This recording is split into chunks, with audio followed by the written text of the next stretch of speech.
Assalamualaikum warahmatullahi wabarakatuh.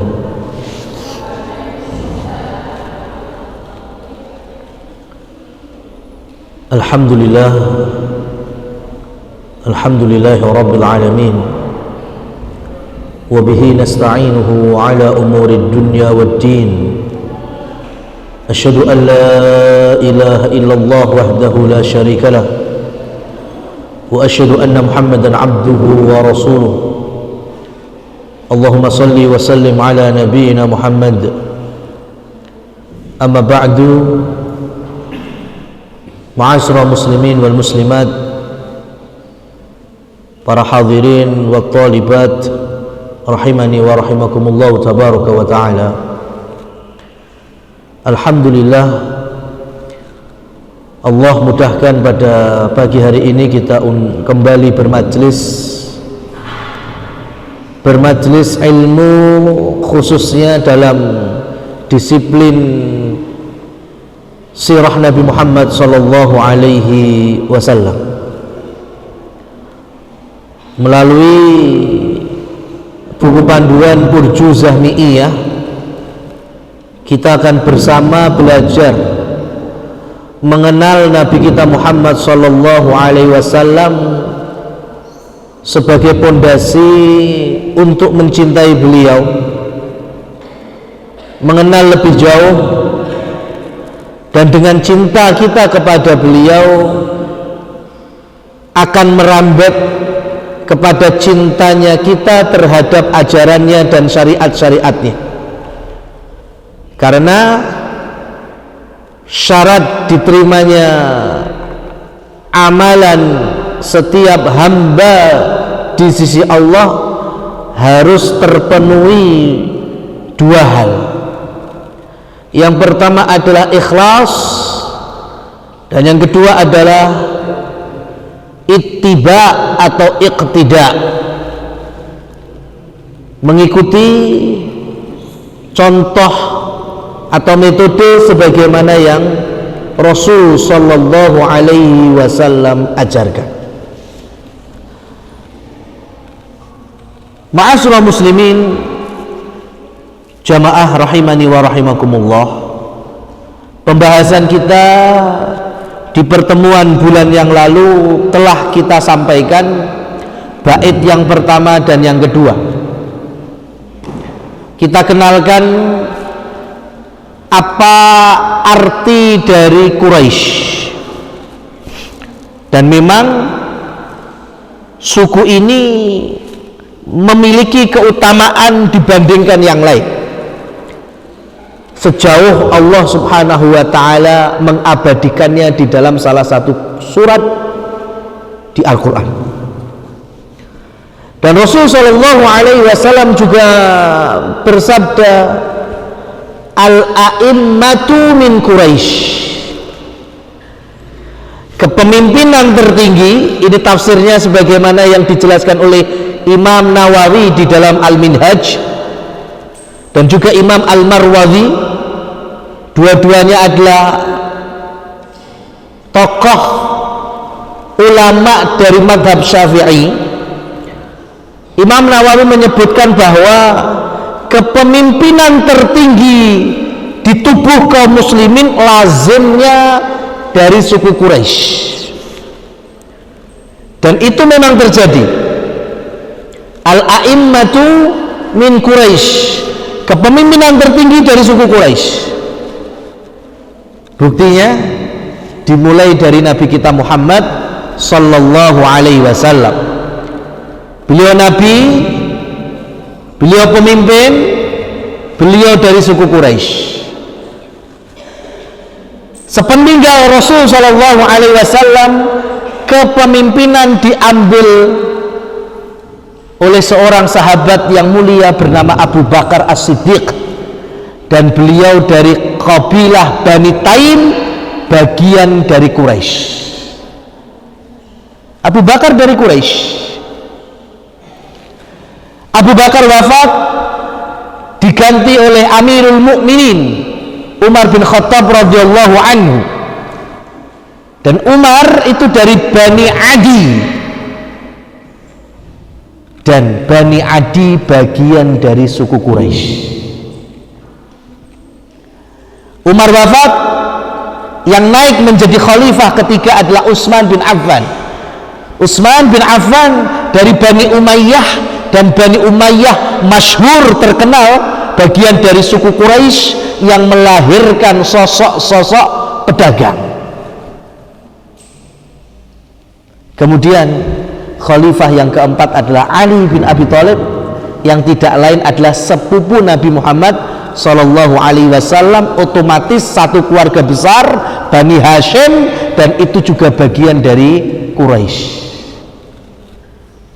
Ya, ini kepemimpinan pertama di tubuh kaum muslimin Quraisy. Selepas ini nanti muncul dinasti, muncul modelnya daulah, raja diwariskan kekuasaannya oleh anak-anaknya, tapi masih Quraisy. Pertama adalah daulah Bani Umayyah. Umawi itu dari Umayyah, satu suku dengan Utsman bin Affan, satu kabilah dengan Utsman bin Affan, berarti masih Quraisy. Daulah Umayyah jatuh, lengser, digantikan daulah Abbasiyah. Suku Abbas itu kan bagian dari paman Nabi, Abbas bin Abdul Muttalib, berarti dari Bani Hashim, Quraisy juga. Jauh setelah itu ada sosok seorang pemimpin muda yang bisa masuk ke tanah Andalusia, ke Spanyol hari ini, kemudian nantinya bergelar Ad-Dakhil, dan keturunannya sampai ada yang bergelar Al-Fatih, di antaranya itu Muhammad Al-Fatih. Itu pun bagian dari keluarga Umayyah, berarti masih satu keluarga besar dengan sahabat Utsman bin Affan, yaitu Quraisy juga. Dan Rasul Shallallahu Alaihi Wasallam telah menyampaikan, di akhir zaman kaum muslimin pun juga akan dipimpin oleh sosok yang adil, yang namanya seperti namaku, ayahnya juga seperti nama ayahku, berarti namanya Muhammad bin Abdullah, yang bergelar dengan Al-Mahdi, atau kita lebih mengenalnya dengan Imam Mahdi. Dari mana itu? Quraisy. Jadi kepemimpinan tertinggi kaum muslimin itu ada di Quraisy. Maka kalau sampai hari ini kok ada orang yang mendakwakan dirinya Imam Mahdi, lah kok datang dari telatah Klaten, Wonosobo, Makassar, ya jelas itu, jelas hoaknya, jelas dustanya, ya sudah nggak usah didengerin. Paling ya kurang kegiatan, kurang kerjaan, ya. Imam Mahdi kok datang dari suku Jawa, itu kan jelas salahnya, karena Rasul Shallallahu Alaihi Wasallam telah menyampaikan bahwa Imam Mahdi itu dari Quraisy. Jamaah yang dirahmati oleh Allah Subhanahu wa Ta'ala, pernyataan ini jangan kemudian disalahartikan kalau kita ini terlalu mengkultuskan suku. Nah, itu nggak boleh memang. Ini yang disebut dengan asabiyah, ya, karena zaman dulu itu ada kaidah yang dijadikan kaidah pula di zaman Rasul Shallallahu Alaihi Wasallam. Cuma kalau zaman dulu sisinya negatif, kalau sekarang sisinya positif. Apa itu? Orang Arab dulu sudah punya kaidah unsur akhaka zaliman au madluman, ya. Ini kan juga disampaikan oleh Rasul Shallallahu Alaihi Wasallam. Unsur akhaka, bantulah, tolonglah saudaramu, kawanmu baik dalam kondisi zalim maupun ketika dizalimi. Nah, kalau hari ini kalau ada saudara kita dizalimi, kita bantu ya jelas. Nah, sekarang kalau saudara kita zalim, mosok kita bantu dengan apa? Kita rangkul dia, kita tarik tangannya, kita dakwahkan, kita luruskan kezalimannya, kesalahannya supaya tidak terjerumus. Itu makna hari ini yang benar. Tapi kaidah ini dipakai di masa jahiliyah. Bagaimana bentuknya? Pokoknya bener salah, sing penting satu suku denganku, satu kabilah denganku, tetap tak bantu. Nah, itu bagian dari asobiyah jahiliyah. Nah, kita tidak seperti itu. Tidak kemudian menuhankan nasab, menuhankan keluarga besar, mengkultuskannya, tidak. Tapi memang dalam syariat pun ini bagian dari agama kita. Rasul Shallallahu Alaihi Wasallam memberikan nasihat dalam bab pernikahan, tungkahul mar'atu li arba'. Perempuan itu dinikahi oleh laki-laki dari berapa perkara? 4 perkara. Ya kan? Yang pertama adalah li jamaliha, karena cantiknya. Ya, wali maliha, karena hartanya. Wali nasabiha, yang ketiga karena nasabnya. Wali diniha, dan karena agamanya. Fatfar bidzatid din taribat yadak. Maka pilihlah karena agamanya, karena itu yang menguntungkanmu. Kalau pengen cari celakanya, berarti cari yang selain agamanya, kan kebalikannya seperti itu.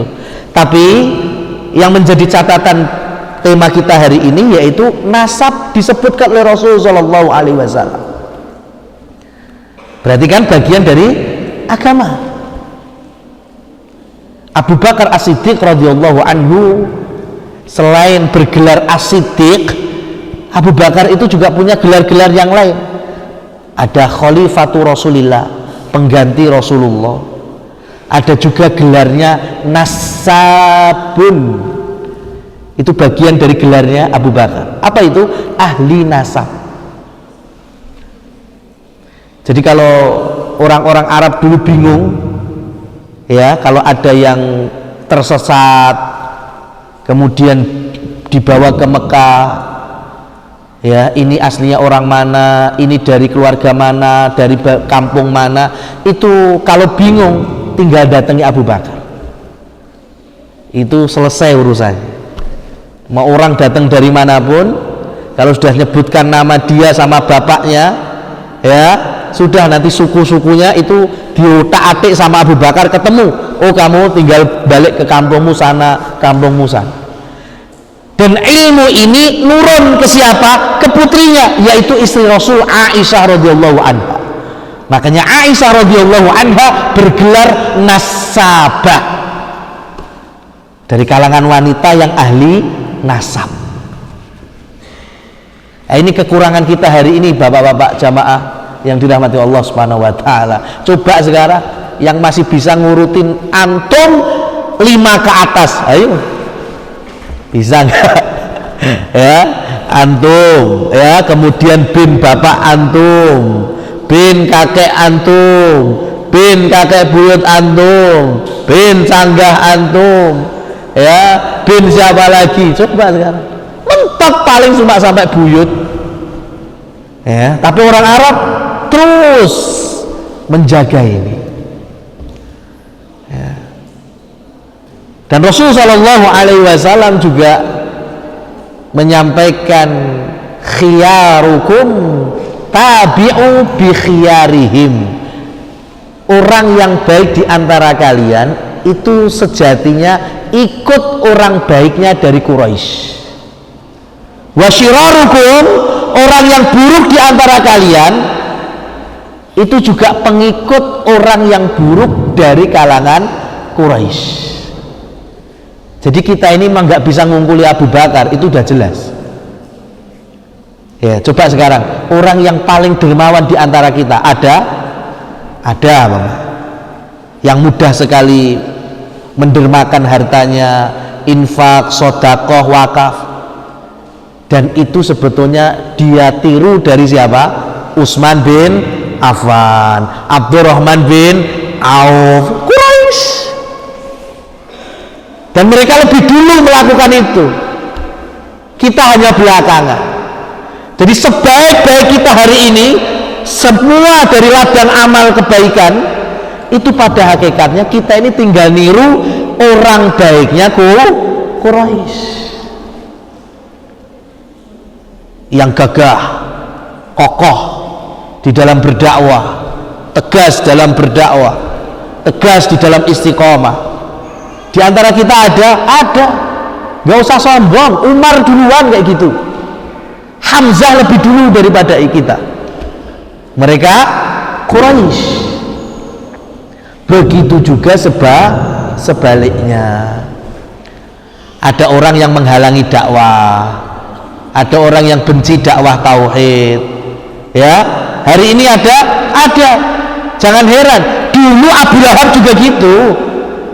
Ya, bersama istrinya juga gitu, menghalangi dakwahnya Nabi Muhammad SAW. Jadi orang yang buruk kali ini niru buruknya orang Quraisy hari itu, dan baiknya kita hari ini juga niru baiknya orang Quraisy hari itu. Ya. Nah, ini ya, setidaknya murojaah kita dari pembahasan yang lalu. Sekarang kita akan masuk bait yang berikutnya, yaitu bait yang ke-3. Qala al-muallif rahimahullahu tabaraka wa ta'ala. Saya mau izin minum dulu Pak ya, saya rodok sentrup masalahnya.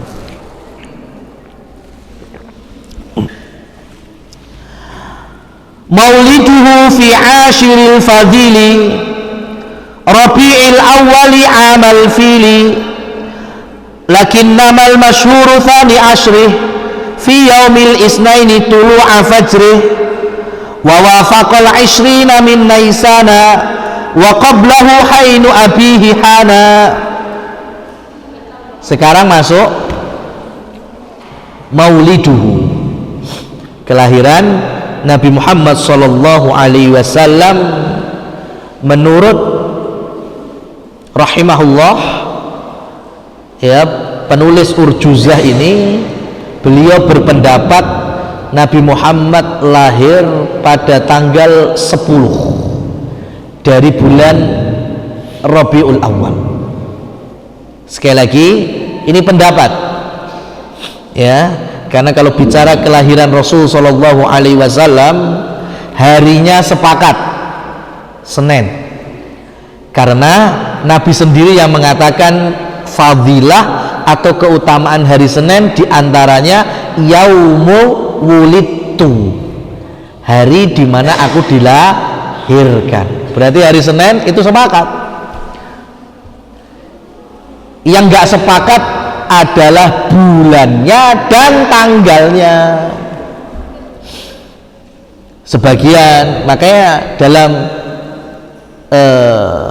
Ibnu Katsir sendiri itu beliau menuliskan apa? Wa qala ba'dhuhum yaquluna, sebagian di antara ahli ilmu mengatakan. Imam Ibnu Katsir itu hanya menyebutkan saja pendapat-pendapat. Lah kok hari ini kita bisa memastikan mengambil salah satu pendapat itu? Kan aneh. Imam Ibnu Katsir saja kan rata-rata rujukannya apa? Menurut pendapatnya Imam Ibnu Katsir tanggal 12 Rabiul Awal. Padahal buka Imam Ibnu Katsir sendiri, beliau mengatakan ba'dhuhum yaqulun, sebagian mengatakan. Artinya beliau hanya menukilkan, ada yang mengatakan bulan Rabiul Awal, Rabiul Akhir, ada yang mengatakan Rajab, ada yang mengatakan Sya'ban, ada yang mengatakan Ramadan, ada yang mengatakan Muharram. Ini baru bulannya. Anggap kita ambil salah satu, okelah kita ambil yang Rabiul Awal. Di Rabiul Awal itu juga tanggalnya beda-beda. Ada yang mengatakan 12, ada yang mengatakan 11, 10, 9, 8, ada yang mengatakan 21. Ya, artinya nggak sepakat. Ya, termasuk pendapat penulis Urjuzah ini, beliau mengatakan tanggal 10. Berarti keyakinan beliau hari Senin saat itu tanggal 10. Nah, terkait dengan sisi takwim itu pengkalenderan. Hari ini kan sudah lebih bagus lagi kecanggihan teknologinya. Makanya Al-Faqih rahimahullah Syekh Utsaimin, beliau menguatkan pendapat ulama-ulama kontemporer karena sudah dilandasi dengan ilmu takwim atau penanggalan yang modern, bisa tahu ya berapa ratus tahun yang lalu, sehingga beliau menyimpulkan tanggal 9 Rabiul Awal itu yang lebih tepat untuk dijadikan pendapat hari ini yang lebih rajih. Ya, dan itu juga yang ditulis oleh Syekh Shafiur Rahman Al-Mubarakfuri di dalam buku Sirah Nabi yang fenomenal, yang dengan nulis buku itu beliau juara 1 dalam perlombaan karya tulis Sirah Nabi Muhammad, yaitu kitab Ar-Rahiqum Mahtum, ya, yang terjemahannya sudah beredar di berbagai macam belahan dunia termasuk di Indonesia. Beliau juga menyebutkan bahwa tanggal 9 itu lebih layak. Kenapa? Karena disitulah hari Seninnya. Ya, kalau kita condong ke tanggal 12 pada Seninnya tanggal 9, kan nggak mungkin tanggal 12 itu hari Senin, Mas. Kalau tanggal 9 hari Senin, berarti tanggal 12 hari apa itu? 9 Senin, 10 Selasa, 11 Rebu, 12 Kamis, bukan Senin. Padahal ulama sepakat Nabi Muhammad lahir hari Senin.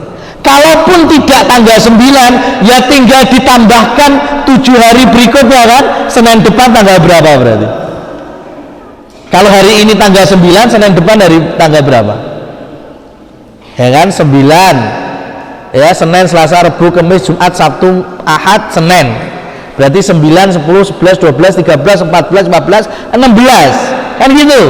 16 ya Rabiul Awal di hari itu. Kalau enggak 16, ya berarti Senin depannya lagi. Berarti berapa? 16, 17, 18, 19, 20, 21, 22, 23. Kan gitu ngitungnya ya. Atau sepekan ke belakang dari tanggal 9. Ya. Tanggal berapa? Anggap tanggal 2. Ya kan? 9, 8, 7, 6, 5, 4, 3, 2.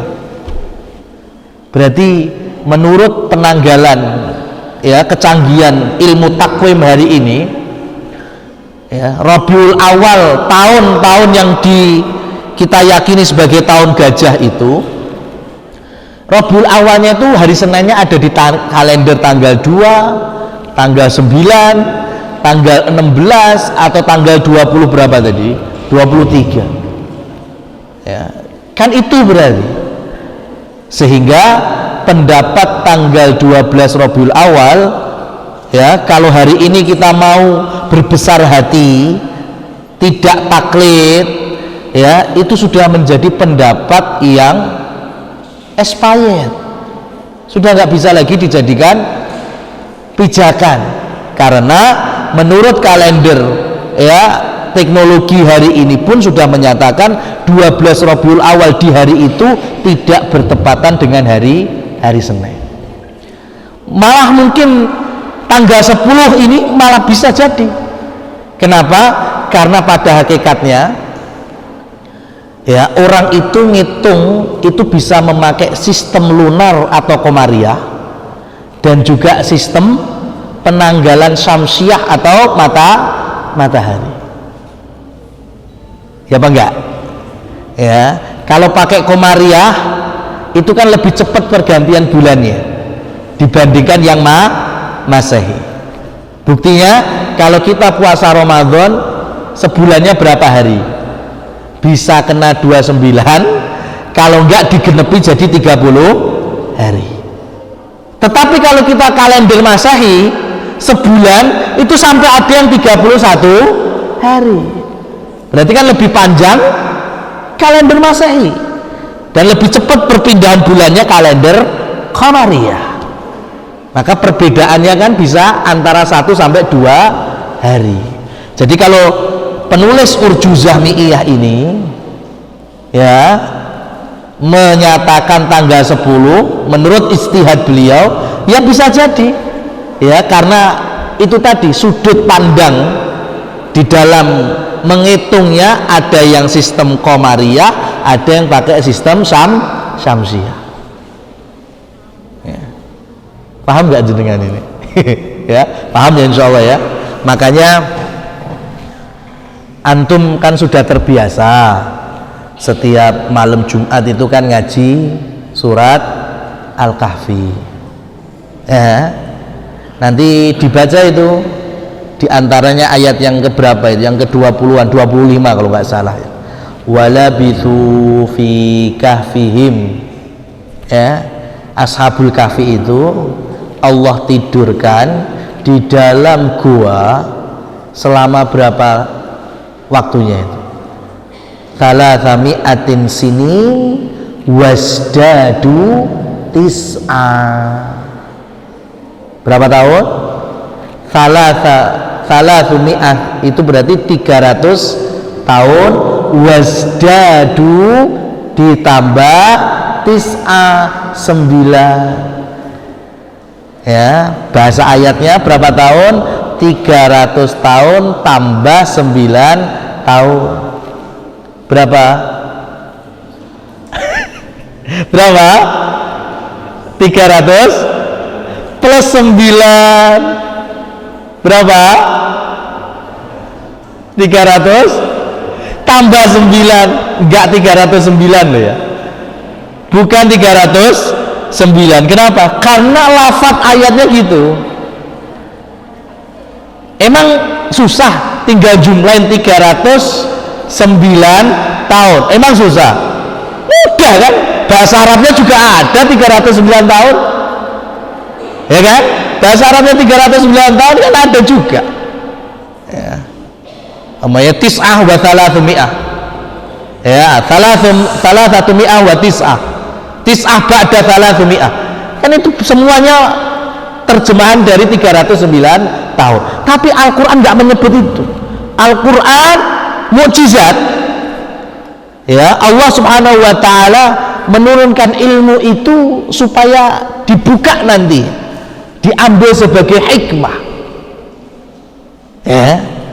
Dan Allah menyebutnya bukan 309 tahun, 300 tahun plus 9. Dan Imam Ibnu Jauzi menerangkan hal ini supaya kita mendapatkan pengetahuan dari mana sebetulnya hitungan itu. Kalau ternyata kita memakai sistem Syamsiah ya, kalendernya kalender matahari, maka Ashabul Kahfi itu Allah tidurkan selama 300 tahun. Tapi kalau kita ngitungnya pakai kalender Qamariyah ya, pakai lunar bulan, maka Ashabul Kahfi itu Allah tidurkan sepanjang 309 tahun. Kenapa? Karena tadi perbedaan waktu pergantian bulannya. Komariah mesti lebih cepat. Ya, buktinya setahun perbedaannya berapa hari dengan Syamsiah? Kalau setiap bulannya bisa 1 sampai 2 hari, berarti setahunnya perbedaannya ada berapa hari? Kurang lebih 12 hari. Komariah lebih dulu kan? Ya, Syamsiah lebih panjang karena bisa sampai 31 hari tadi. Sehingga kalau setahun saja perbedaannya 12 hari, itu kalau 10 tahun berapa perbedaannya? Berapa berarti? 120-an hari kan? Berarti kalau 10 tahun ya 100 tahun berapa itu?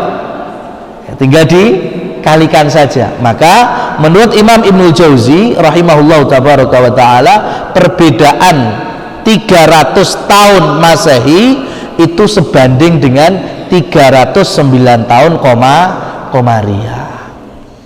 Dan syariat kita rata-rata ibadahnya pakai sistem Komariah atau Syamsiah.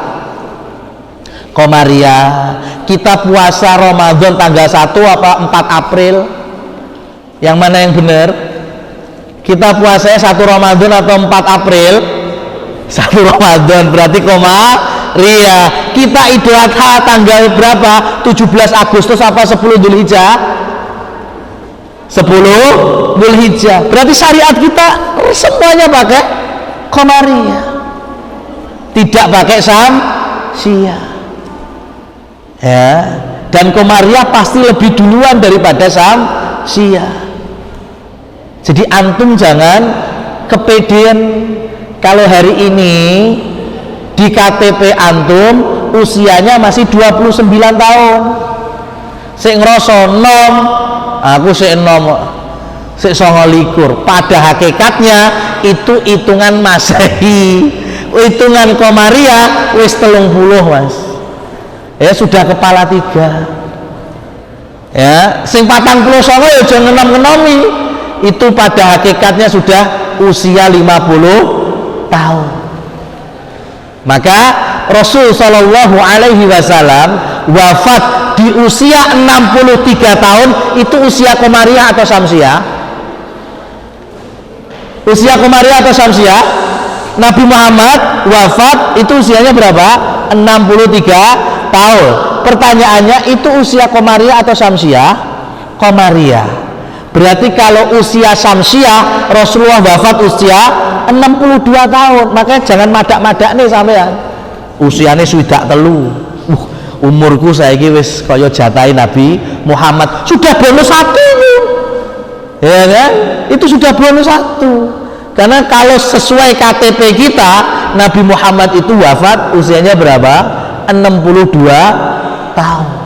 Karena usia 63 tahun itu usia Komariah. Paham ya jenengan? Paham ya? Makanya jangan bermudah-mudahan juga. Kalau pengen nikah, nikah saja. Ya, pengen nikah saja. Gak usah kemudian model kemaki, umurku selawe, ana sudah pengen nikah mengikuti sunnah Nabi Shallallahu Alaihi Wasallam, menikah di usia 25 tahun. Itu usia KTP apa Komariah sekarang? Banyak kan di antara kita usia 25 tahun mau nikah. Pertanyaannya, itu usia KTP atau usia Komariah? Usia KTP kan? Usia KTP itu kalendernya Masehi. Berarti yang KTP-nya hari ini usia 25 tahun itu sudah nggak sesuai nikahnya Nabi. Nabi itu menikah usia 25 tahun, itu Komariah, bukan Syamsiah. Ya, jadi kalau pengen niru nikahnya usia Nabi 25, itu kalau KTP-nya 24. Nah, itu malah pas. Makanya jangan didik-didik ya kayak sudah Nabi. Ya, Nabi aja menyarankan dan memberikan contoh nikah ya di usia 25, tapi kan beliau tidak mensyaratkan harus di usia itu. Tapi dengan keumuman hadis, man istata'a minkumul ba'a fal yatazawwaj. Barang siapa yang sudah ada kemampuan di antara kalian untuk nikah, nikahlah. Ya, tidak mesti usia 25 tahun. Nah, ini ma'asyiral muslimin wal muslimat rahimani wa rahimakumullah tabaraka wa ta'ala. Jadi sudah clear ya. Ya, tadi disebutkan perbedaan 1 atau 2 hari antara tanggal 9 atau tanggal 10 itu sangat lumrah sekali. Ya, karena sudut pandang penanggalannya. Ya, apalagi kalau kita mengenal dalam sirah Nabi Muhammad SAW dari kalender Masehi, beliau itu kan lahir pada tahun 570 atau 571 Masehi. Karena kalender Komariah mulai difungsikan semenjak kapan? Semenjak Umar bin Khattab. Berarti Masehi sudah ada lebih dulu daripada Nabi Muhammad Sallallahu Alaihi Wasallam. Saya nggak bicara nas Quran, juga tidak membicarakan hadis-hadis dalam tema tasyabbuh. Saya ajak antum secara historisnya. Nabi Muhammad lahir tadi pada tahun berapa Masehinya? 570 atau 571 Masehi. Kemudian Nabi diutus menjadi Nabi atau utusan Allah 40 tahun dari usia beliau. Berarti tahun berapa itu Masehinya? 610 611. Paham kan ya? Masa kenabian Muhammad Sallallahu Alaihi Wasallam berapa tahun? Kita genepkan 23 tahun. 570 571. Jadi Nabi 610 611. Masa kenabian 23 tahun. Berarti kan sampai berapa itu? 600 ya, 30-an ya, sudah. Pertanyaannya, kira-kira Nabi Muhammad bertemu atau tidak dalam perayaan pergantian tahun Masehi? Ketemu atau tidak? Nemuin apa tidak? Historisnya loh, historisnya. Nemuin apa tidak? Nemuin minimal 23 tahun. 23 kali Rasul nemui pergantian kalender atau tahun Masehi, termasuk Natalannya juga. Iya apa enggak? Karena kan satu paket itu ya. Tapi ada atau tidak riwayat yang menyatakan, mau di Bukhari, Muslim, Tirmidzi, Abu Dawud, Ibnu Majah, hadis satupun yang menerangkan bahwa selama 23 tahun itu satu saja Rasul pernah menyelamati atau merayakan pergantian tahun Masehi. Ada apa enggak? Enggak ada. Ini kalau anak ajak historisnya itu seperti ini. Bukan dalilnya sudahlah ya, itu mungkin pembahasan yang lain, masalah tasabuh dan seterusnya. Ini dari sejarah aja, biar kita ngeh gitu loh. Beragama tidak asal-asalan, tidak hanya ikut-ikutan. Dari sejarahnya saja Rasul itu lahir 500 tahun setelah Masehi ada. Berarti Rasul mengalami pergantian tahun, Natalan, tapi tidak pernah ada ucapan Rasul merayakannya. Berarti ya memang itu bukan dari kita. Sahabat hijrah pertama sebelum ke Madinah kemana? Ke Afrika, yaitu ke tanah Habasyah dengan rajanya Najasyi, orang Nasrani, tapi nanti masuk Islam. Pernah nggak ada pesan dari Nabi SAW kepada Ja'far bin Abi Thalib? Ya, Ja'far pemimpin rombongan Habasyah ketika itu. Nabi pesan gini, Ja'far, nanti kan kamu akan hijrah ke wilayah baru yang pemimpinnya Nasrani, ya, yo dakwah ke dia juga, tapi supaya melembutkan hatinya, supaya tergerak hatinya juga ke Islam. Yo nanti kalau Najasyi Natalan, yo mbok kei parsel titik-titik ora apa-apa. ya ditekani, dicelameti. Ada pesan Nabi seperti itu? Enggak. Ja'far berdakwah di hadapan Najasyi dengan menyampaikan ayat-ayat, ada Maryam, ya, surat Maryam, terkait dengan Nabi Isa, terkait dengan keluarga Imran, itu sehingga Najasyi sadar, kok kayaknya ini lebih sempurna dari Injil yang aku pegang, ya, sehingga kemudian akhirnya masuk Islam. Dan ketika wafat, Rasul sholat jenazah ghaib, beliau di Madinah, Najasyinya di Habasyah, ya. Jadi nggak perlu kita toleransi keblabasan, nggak seperti itu, ya. Dakwah tetap jalan, tapi nggak harus nyelameti, nggak harus ngasih kado di hari perayaannya, termasuk ketika perayaan tahun baru. Nabi SAW itu datang ke Madinah. Madinah sudah banyak kaum muslimin atau tidak? Sudah, ya. Karena 3 tahun sebelumnya, 3 tahun sebelum Rasul hijrah bersama Abu Bakar, Rasul sudah nandur sahabat untuk berdakwah di Madinah. Siapa itu? Mus'ab bin Umair radhiyallahu anhu. Jadi 3 tahun sebelum Rasul hijrah, Mus'ab itu sudah berdakwah wirawiri ke Madinah, sampai kemudian tokoh-tokoh kabilah-kabilah besar Madinah seperti Aus dan Khazraj masuk Islam. Makanya ketika Rasul datang ke Madinah, rata-rata sudah masuk Islam. Dan ketika Rasul datang, Rasul menemui, qadimtu, aku datang kepada kalian, walakum yauman tal'abuna fihima, aku datang kepada kalian, kalian punya 2 hari yang kalian bersenang-senang di 2 hari itu. 2 hari ini 2 hari apa? Tafsirnya dijelaskan. Yang pertama adalah hari raya Nairuz atau Nairiz. Yang kedua adalah hari raya Mihrajan. Semuanya miliknya orang Persia, karena orang Madinah itu lebih dekat agama dan budayanya, ngadopsi dari Persia. Nairuz itu kalender Masehinya miliknya Persia. Jadi pergantian tahun Persia itu dirayakan oleh orang-orang Persia. Sampai hari ini orang-orang Teheran, Iran, itu kalau pergantian tahun yang mereka sebut dengan Nairuz, itu mereka merayakan sampai hari ini. Dan Mihrajan itu pergantian musim. Jadi ada musim apa itu dirayakan sama orang-orang Persia.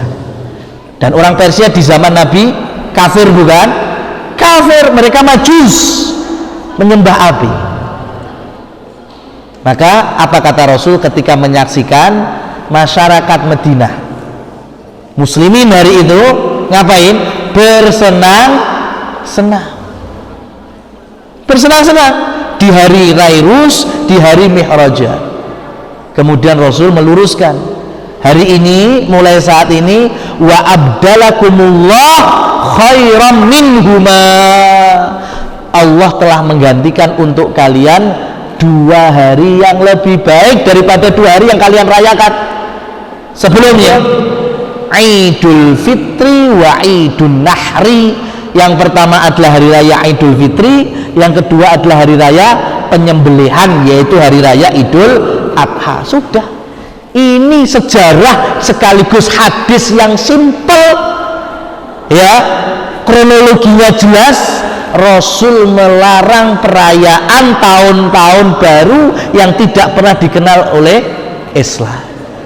Cuma ngepasinya di Madinah tahun barunya apa? Persia. Kalau ternyata tahun barunya Romawi, yang bakal diluruskan Rasul apa? Yang Romawi. Cuma kan kondisi muslimin Madinah hari itu bukan ikutan Romawi, tapi ikutannya Persia. Kan kiasnya demikian, menganalogikannya demikian. Lek Persia wae dilarang, berarti yuspodo wae kabeh juga dilarang. Dan catatan garis besarnya, kaum muslimin apa menyembah api hari itu? Enggak. Apa kemudian ritual-ritual sebagaimana Majusi? Enggak. Kaum muslimin Madinah hanya apa?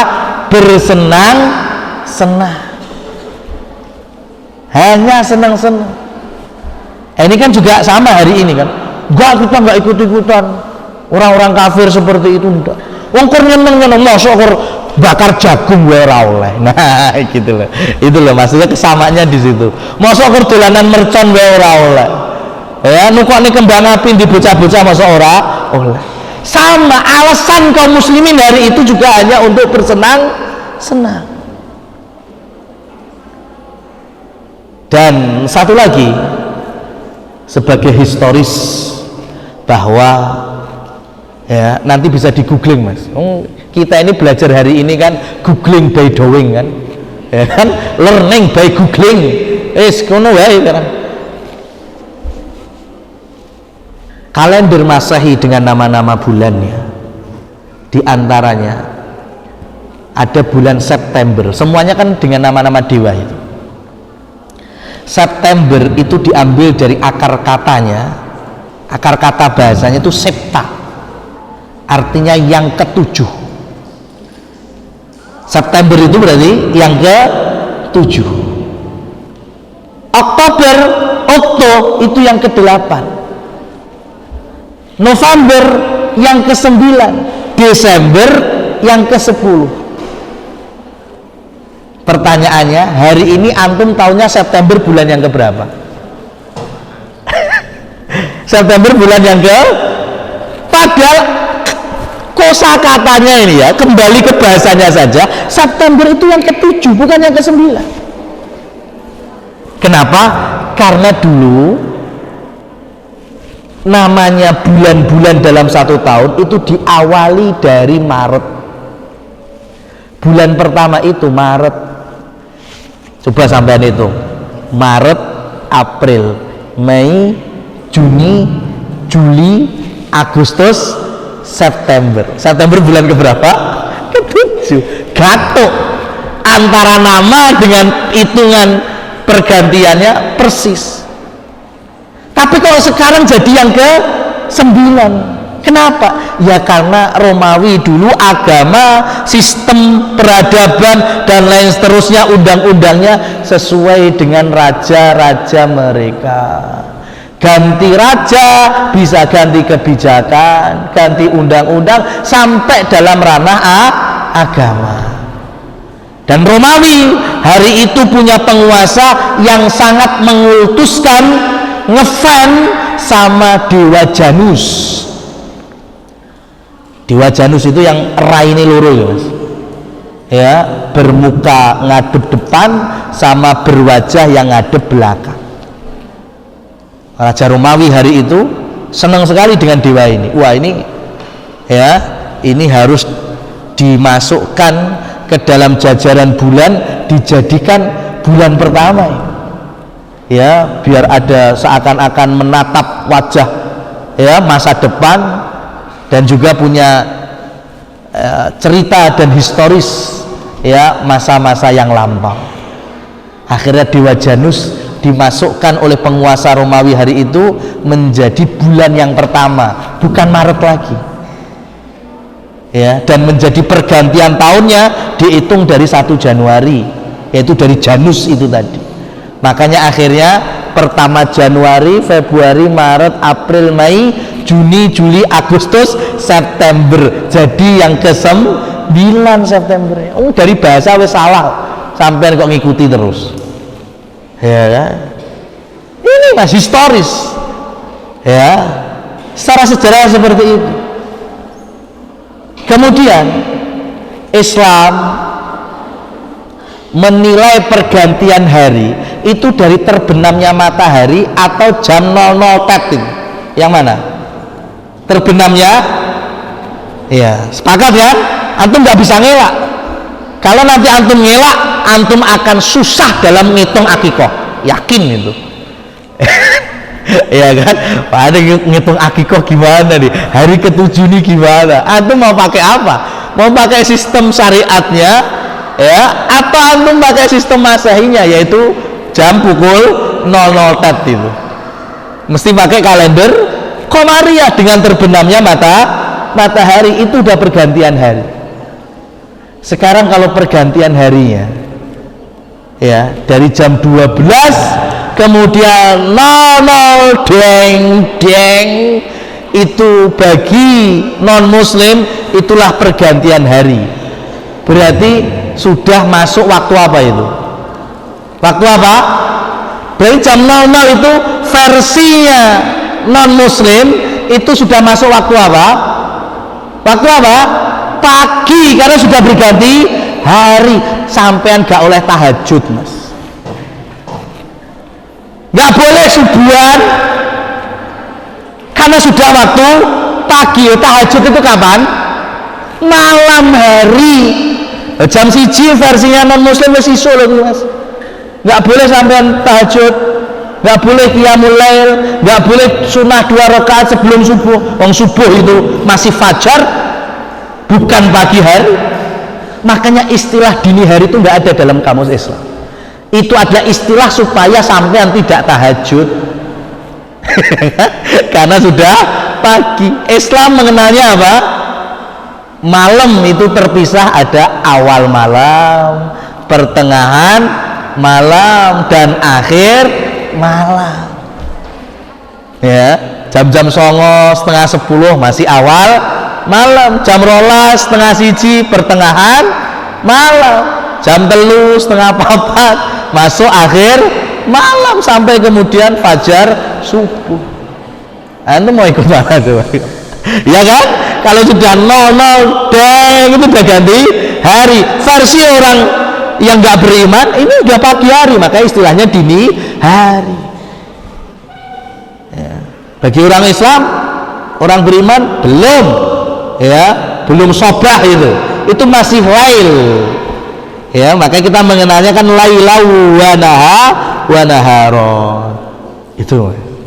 Nah ini ya, karena tema kita kajiannya sirah Nabi, maka saya lebih sudutkan ke historisnya. Adapun masalah hukum tasyabbuh, menyerupai orang kafir, ya, terkait dengan akidah mungkin ada di tema-tema asatidah yang lain. Wallahu a'lam. Kita lanjutkan. Jadi Rasul Shallallahu Alaihi Wasallam menurut pendapat beliau di sini tanggal 10 dan dikuatkan oleh Syekh Shalih Utsaimin, yaitu tanggal 9 dari Rabiul Awal amal fil, tahun gajah. Nah, tahun gajah ini juga menjadi kesepakatan. Kenapa? Karena diabadikan dalam satu surat utuh, yaitu surat Al-Fil. Alam tara kaifa fa'ala rabbuka bi ashabil fil. Jadi hari itu ada seorang pemimpin dari kekuasaan Romawi, ya, Romawi itu paling dekat dari Jazirah Arab, paling besarnya itu Habasyah, Afrika, dan mulai masuk Jazirah itu di Yaman. Yaman hari itu, ya, detik-detik kelahiran Nabi Muhammad SAW, Yaman itu bagian dari Habasyah, dan itu rata-rata orangnya adalah Nasoro. Penguasa hari itu Yaman adalah Abroha. Ya. Kenapa ini harus saya sampaikan? Karena nanti semuanya tahu kok, Abroha ke Mekah dengan niat menghancurkan Ka'bah naik apa? Naik apa? Gajah. Sekarang antum cari di Yaman gajah sebelah ndi? Gak ono neng Yaman gajah, Mas. Mending neng Lampung wae Kambas malah akeh gajah. Ya, di Yaman gak ada gajah. Tapi Abroha dengan bala tentaranya nunggangi gajah. Pertanyaannya, gajahnya dapat dari mana? Jawabannya dari Habasyah. Habasyah itu mana tadi? Afrika, gajah ada di sana, yo seandaya-andaya. Jadi paham ya? Kenapa kok Abraha dari Yaman menuju Mekah pakai gajah? Wong Yaman gak ono gajah. Ya gajahnya itu diadopsi, diimpor dari Habasyah, dari Afrika. Loh kenapa? Kok pengen ke Mekah ngancurin Ka'bah? Karena hari itu Abraha sangat iri dengki melihat manusia dari segala penjuru, nggak cuma Jazirah saja, tapi dari manapun datang ke Mekah hanya untuk berkunjung tawaf di sekeliling Ka'bah, bangunan sing mung kotak ngono tok. Ya, maka hari itu Abraha langsung punya niat ingin membuat saingannya Ka'bah. Di Yaman dibikin bangunan, karena Romawi adalah Nasrani, jadi tempat ibadahnya adalah kanisah, ya, gereja hari ini kita sebutnya. Bikin kanisah yang besar, tinggi, melebihi besar dan tingginya Ka'bah. Arsitekturnya, bangunannya, tembok-temboknya itu ada beberapa bagian yang dibangun dengan emas. Dan di depan gerejanya itu dibangun kolam air. Jadi bisa bayangkan Mas, ketika matahari terbit atau matahari terbenam, ketika sinar matahari, ya kan, sinar matahari mengenai air, ya, atau mengenai tembok-tembok yang ada goldennya itu, ya, akhirnya sama-sama terpancar. Itu zaman dulu itu pemandangan yang sangat menakjubkan, indah itu, ya, orang menyaksikannya mesti kesengsem, ya bangga. Kita mungkin hari ini aja masih senang Mas lihat pantulan-pantulan cahaya keemasan itu dibangun tinggi, makanya dikasih nama gerejanya itu Qulais. Sampai hari ini masih ada bekas-bekasnya. Qulais itu diambil dari kata kolan suah. Kolan suah itu apa? Peci, ya, songkok, topi. Kenapa disebut dengan kolan suah? Yaitu bentuk tazghirnya Qulais, karena orang setiap menatap bangunan gereja Qulais itu sampai dangak-dangak, sampai pecinya copot Mas, ya, sampai pecinya mereka itu jatuh saking dhuwure ngene, dangak-dangak sampai ceblok topi-topinya. Makanya kemudian dikasih nama Qulais, saking tingginya. Ka'bah kalah tinggi, Ka'bah kalah gede. Niatnya tadi apa? Menjauhkan, ya, manusia yang setiap tahun datang ke Mekah biar datang ke Yaman. Berhasil apa enggak misinya? Gagal misinya, ya, enggak berhasil juga. Pertama enggak berhasil, ya, karena Ka'bah itu dimulai dari zaman Nabi Ibrahim. Allah sudah memerintahkan, yang penting serukan saja manusia supaya ke sini. Ya, yang menyampaikan seruannya itu langsung Allah Subhanahu wa taala. Makanya datang min fajjin amik, dari seluruh penjuru dunia. Padahal bangunannya sederhana, ya, hanya kotak gitu saja. Ya, makanya kalau antum tahu Ka'bah hari ini, ya, Mas aku ndak mau kendangaan tenan sebule. Masya Allah. Ka'bah hari ini kan bentuknya kotak, ya, anggaplah ini Ka'bah, ya.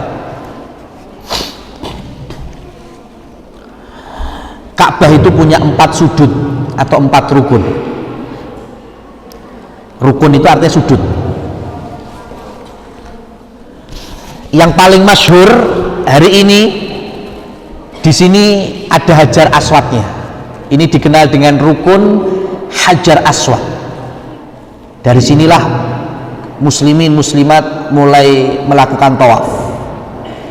Dulu sebutannya ini rukun syarqi, Tapi karena ada Hajar Aswadnya, lebih dikenal dengan sudut Hajar Aswad. Kemudian kalau kita jalan lagi di sini namanya sudut Iraqi, rukun Iraqi. Ini kalau kita tarik lurus dari Ka'bah, ini bicara Ka'bah ya, lurus itu sampai negeri Irak dan sekitarnya. Ini sudut yang kedua. Sudut yang ketiga disebut dan dikenal dengan rukun Syami, sudut Syam. Ini kalau kita tarik lurus itu sampai wilayah Syam dan sekitarnya, Palestina, Yordan, Libanon, Suria, Damaskus dan sekitarnya. Itu dari Ka'bah simetris dengan sudut Syami. Yang keempat, yang terakhir tadi ini ya, saya ulangi ya, ini sudut Hajar Aswad, sudut Iraqi, sudut Syami. Biasanya dua-duanya ini disebut Iraqaini atau Syamaini. Tinggal yang terakhir yaitu sudut Yamani. Ya, jadi kalau ini sudut ini ditarik simetris, itulah sampai negeri Yaman, negerinya Abroha. Ya, itu kalau ditarik lurus lagi dari rukun Yamani, tarik lagi Yaman, tarik lagi sampai India, tarik lagi sampai Selat Malaka, sampai Aceh, Padang, tarik lagi yo tekan Kuarasan, Juwiring, Wonogiri, ya, gitu Mas, Klaten. Ya, jadi kiblat kita hari ini ngadep kemana? Ke barat. Itu kita arahnya dari sisi kiblat dari Indonesia itu dari rukun atau sudut Yamani. Ya, jadi kalau antum penasaran, ya kita ini ngadep kiblat ini bagian kiblat sebelah mana tuh? Kan kiblat kan Ka'bah kan kotak gitu. Sebelah mana? Kita ini dari sisi Yamani, ya, sudut Yamani. Bagi orang Mekah, bagi orang sekitar Masjidil Haram, ya, menghadap kiblat itu hukumnya ainul kiblat, wajib persis ngadep kiblat, karena Ka'bah ada di depan mata mereka, gak oleh geser-geser, gak oleh. Sing sebelah kini yang ngadep kini, sebelah kini yang ngadep kini, sebelah kini, sebelah kini ngadep Ka'bah. Kenapa? Karena mereka ada di hadapan Ka'bah. Nah, kalau orang di luar Masjidil Haram, di luar Mekah seperti kita di Indonesia, hadap kiblatnya bukan ainul kiblah, tetapi wajhul kiblah. Apa itu wajhul kiblah? Sing penting ngadep searah dengan kiblat. Kiblat kita ke arah mana? Barat. Berarti selagi kita sholat ngadep ngulon, sah sholatnya, Mas. Ya, nggak perlu antar jamaah ribut, beda titik koordinat kiblat beda, yo sampai akhirnya bubar nih masjid, bangun anyar, sampai akhirnya buka donasi, kangelan, nggak perlu. Ya, kalau kita tahu ilmunya, ya, tahu hukumnya, nggak perlu kita ribut-ribut di Indonesia. Oh, kita kurang presisi, ya, kiblatnya kurang berapa titik koordinat. Ya Allah, itu menyusahkan kita. Karena kita ini masuk golongan yang kedua, yaitu wajhul kiblah. Selagi arah kita mengarah ke kiblat dan kiblat kita dari Indonesia ke arah barat, selagi kita ngadep ngulon, sah sholatnya, nggak usah diributkan. Kita ini perlu khawatir dan meributkan saudara-saudara kita yang di Suriname, ya, itu dulur-dulur kita yang dulu wong Jawa yang dipekerjakan oleh VOC Londo ke sana, itu sampai hari ini kalau bangun masjid ngadep ngulon, Mas, padahal itu membelakangi kiblat, ya, tapi karena getok tular ngundian mbahku pokoknya lek sholat madhep ngulon, akhirnya neng Suriname bangun masjid ngadep ngulon. Lah itu yang perlu kita khawatirkan. Sholatnya ora sah, wong kiblate kudu ning ngetan nek Londo, iki malah ngadep kulon kaya neng Jawa. Ya, itu yang harus kita luruskan. Kalau kita ngadep ngulon aman-aman aja. Dulur-dulur kita itu yang di Suriname itu, ya, salah kiblat itu, ya. Ini jamaah yang dirahmati Allah Subhanahu wa ta'ala. Saya lanjutkan, waktunya udah mau habis. Abraha ternyata gagal karena hati manusia ya persis seperti yang Allah sampaikan kepada Nabi Ibrahim ya, bahwa ke Ka'bah itu bukan karena indah atau tidaknya bangunan, karena itu betul-betul dari hati. Yang kedua, berita adanya gereja yang menyaingi Ka'bah itu didengar oleh orang Mekah. Nah, mereka nggak terima, mereka tidak terima. Akhirnya sebagian dari mereka ada yang melewatkan 2 orang Mekah itu pergi ke Yaman di musim dagang di Yaman, tapi selain dagang mereka mendatangi kulaisnya Abraha dan mengotori gerejanya Abraha itu. Akhirnya Abraha marah, sudah nggak bisa nyaingi Ka'bah, ditambah gerejanya diregeti sama orang Mekah, sudah muntap akhirnya Abraha. Dikumpulkan prajuritnya, kemudian memakai gajah. Nah sekarang kenapa kok menunggang gajah? Kenapa nggak kuda? Bisa lebih cepat ya, dan pasukan militernya sudah jelas kuatnya. Karena Abraha pengen menghancurkan Ka'bah sehancur-hancurnya sampai pondasinya hilang. Bagaimana pondasinya hilang? Dicongkel. Dengan apa nyongkelnya? Gajah punya gading. Karena zaman dulu belum ada penyewaan alat berat, Mbah Wiryo belum ada, ya kan? Persewaan Mbah Wiryo belum ada ya. Dulu itu gajah punya gading. Niatnya Abraha dengan gading gajah itu mampu mencongkel Ka'bah sampai pondasinya betul-betul rata dengan tanah. Makanya nunggangnya gajah. Maka dari Yaman berangkat menuju Mekah. Nah, sampai di tempat, ya kan udah nih, ayat pertama sudah jelas ya, alam tara kaifa fa'ala rabbuka bi ashabil fil. Ya, ashabul fil yaitu Abraha dan bala tentaranya. Apa ayat keduanya Ustaz? Alam tara kaifa fa'ala rabbuka bi ashabil fil alam naj'al kaidahum fi tadlil. Nah, kaitnya, makarnya Abraha untuk menghancurkan Ka'bah sehancur-hancurnya. Wa arsala alaihim tayran ababil. Nah, ini jadi ketika mereka berjalan menuju Mekah sampai wilayah Wadil Hasir atau lembah Muhassir hari ini kalau ya kita berdoa semoga kita semuanya bisa mengunjungi 2 tanah suci ya, Mekah dan Madinah, entah itu dalam rangka umroh maupun haji, Allahumma amin. Nah, jadi kalau antum berziarah ke Masy'aril Hajj, tempat-tempat haji itu ada Padang Arafah untuk wukuf, kemudian ada Musdalifah untuk ngumpulin kerikil, digunakan untuk melempar jumrah di Mina. Nah, antara Musdalifah dan Mina ya, antara Musdalifah dan Mina ini ada daerah yang dikenal dengan Wadil Hasir atau lembah Muhassir.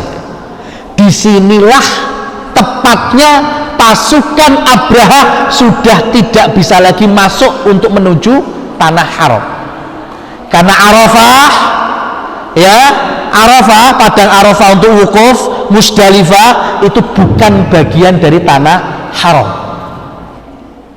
ya, itu sudah masuk tanah halal atau sudah bukan tanah haram lagi ya. Makanya dulu orang-orang jahiliyah musyrikin Quraisy itu kalau wukuf nggak mau di padang Arafah, mereka wukufnya sekitar Mina yang bagian dalam. Kenapa? Karena itu masuk tanah haram. Makanya Rasul kenapa salah satu sabdanya khudhu anni manasikakum, ambillah dariku manasik kalian. Salah satunya manasik Nabi Muhammad yang sama dengan manasiknya Ibrahim alaihi salatu wassalam, yaitu wukufnya di padang Arafah, sudah di luar dari tanah haram.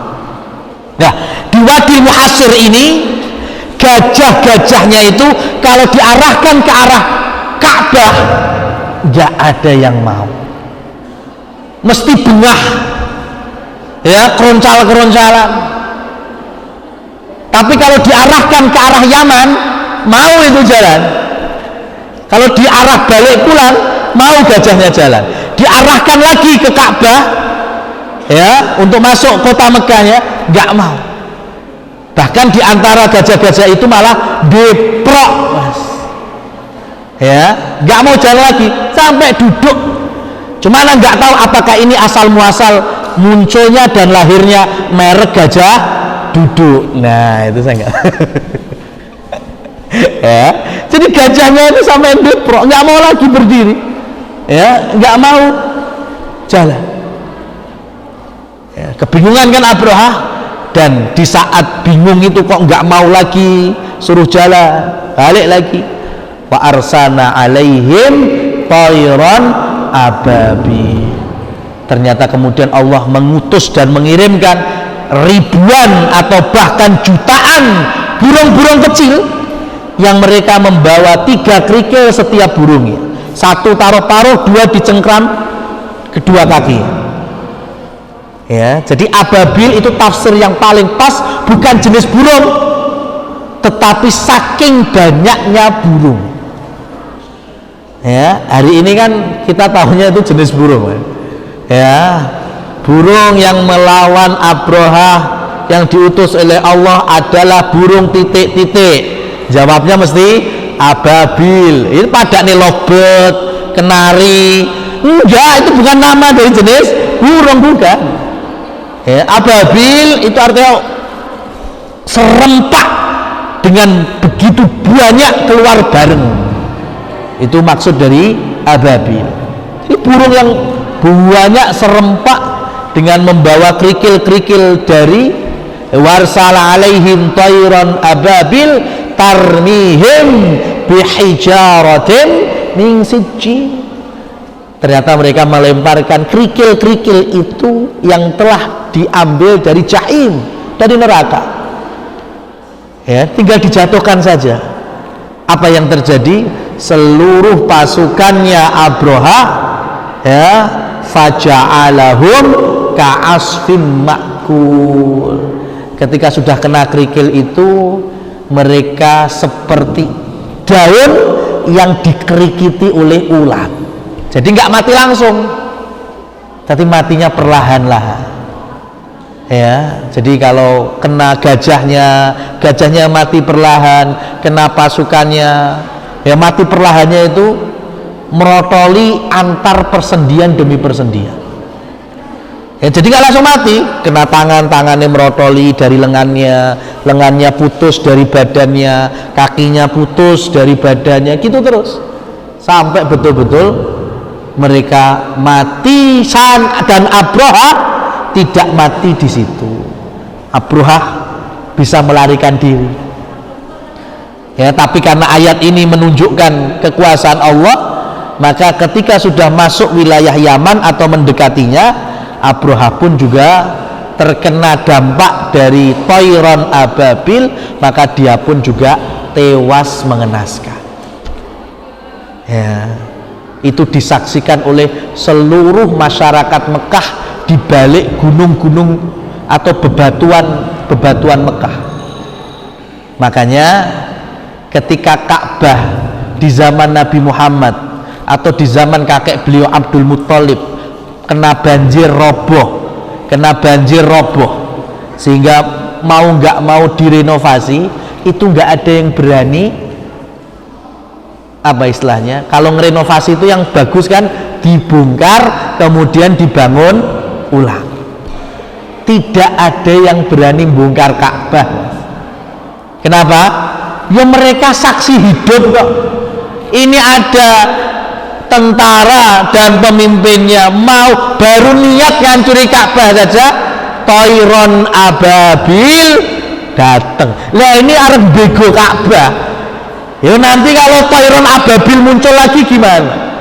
Makanya takut Mas, takut. Sampai nanti Abdul Muthalib bermimpi dan kemudian yakin bahwa ya bongkar Ka'bah niatnya baik untuk dibangun lagi, maka nanti akhirnya Abdul Muthalib, kemudian Walid bin Mughirah, bapaknya Khalid bin Walid itu yang membongkar duluan. Ternyata ditunggu 3 hari nggak ada apa-apa, baru kemudian dibangun ulang. Nah, maka peristiwa inilah yang mengawali terjadinya kelahiran Nabi Muhammad Sallallahu Alaihi Wasallam. Maka beberapa puluh hari kemudian atau beberapa bulan kemudian lahirlah sang cahaya, lahirlah Nabi Muhammad Sallallahu Alaihi Wasallam, dan insya Allah kita akan lanjutkan di pertemuan berikutnya. Aqulu qouli hadza, aqulu ma tasma'un, fa subhanakallahumma wa bihamdika asyhadu an la ilaha illa anta astaghfiruka wa atubu ilaik. Wabillahi taufiq wal hidayah. Wassalamualaikum warahmatullahi wabarakatuh.